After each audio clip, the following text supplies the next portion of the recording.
تمہیں کھو دینے کے بعد میں نے یہ ضرور سیکھا۔ الفاظ مافیا میں ایک بار پھر سے خوش آمدید۔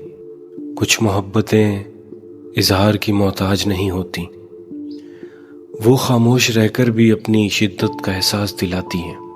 وہ نہ ہر محفل میں بیان کی جاتی ہیں، نہ ہی ہر شخص کو سمجھائی جاتی ہیں۔ وہ دل کے اس حصے میں بستی ہیں جہاں یادیں سانس لیتی ہیں، دعائیں پلتی ہیں، اور احساس وقت کے ساتھ کم ہونے کی بجائے اور گہرے ہوتے چلے جاتے ہیں۔ تم میری زندگی کا وہ باب ہو جسے میں نے کبھی بند نہیں کیا، صرف دوسروں کی نظروں سے اجھل کر دیا۔ تمہارا ذکر اب بھی میری زبان پر کم آتا ہے، مگر میری دعاؤں میں آج بھی تمہارا نام سر فہرست ہے۔ دنیا شاید یہ سمجھے کہ وقت نے سب کچھ بدل دیا، مگر دل کی کچھ ایسی جگہیں ہوتی ہیں جہاں وقت کا اختیار بھی نہیں چلتا۔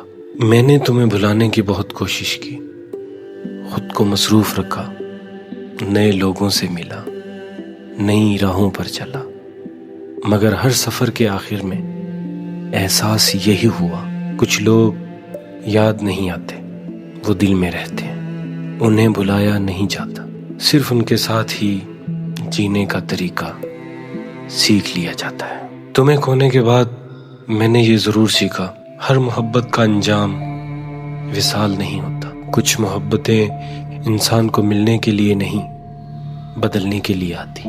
وہ ہمیں صبر سکھاتی ہیں، دعا سکھاتی ہیں، اور یہ احساس بھی دلاتی ہے کہ سچا تعلق صرف ساتھ رہنے کا ہی نام نہیں ہوتا، بلکہ احتراماً، خیر خواہی اور خاموش محبت کا بھی نام ہے۔ اگر کبھی قسمت ہمیں دوبارہ ایک ہی راستے پر لے آئے تو شاید میرے پاس تم سے کہنے کے لیے بہت کچھ نہ ہو، لیکن میں صرف اتنا جانوں گا کہ میں نے تمہیں کبھی نفرت سے یاد نہیں کیا۔ تمہاری ہر یاد کو میں نے عزت دی، ہر دعا میں تمہاری بھلائی مانگی، تمہاری خوشیاں اور تمہاری خیر۔ اپنے دل میں تمہاری جگہ کو کبھی کسی شکایت سے آلودہ نہیں ہونے دیا، اس لیے تمہیں اپنے دل کی اس گہرائی میں رکھا ہے جہاں سے صرف دھڑکنیں باہر آ سکتی ہیں، تم نہیں۔ کیونکہ کچھ لوگ دنیا سے دور ہو جاتے ہیں مگر دل سے کبھی رخصت نہیں ہوتے، وہ یاد نہیں بنتے، وہ دل کی دھڑکنوں میں ہمیشہ کے لیے بس جاتے ہیں۔ اگر میرے لفظوں نے آپ کے دل میں کوئی خاموش احساس جگا دیا ہے تو الفاظ مافیا کو سبسکرائب کر دیجیے، شاید اگلی کہانی آپ ہی کی ہو۔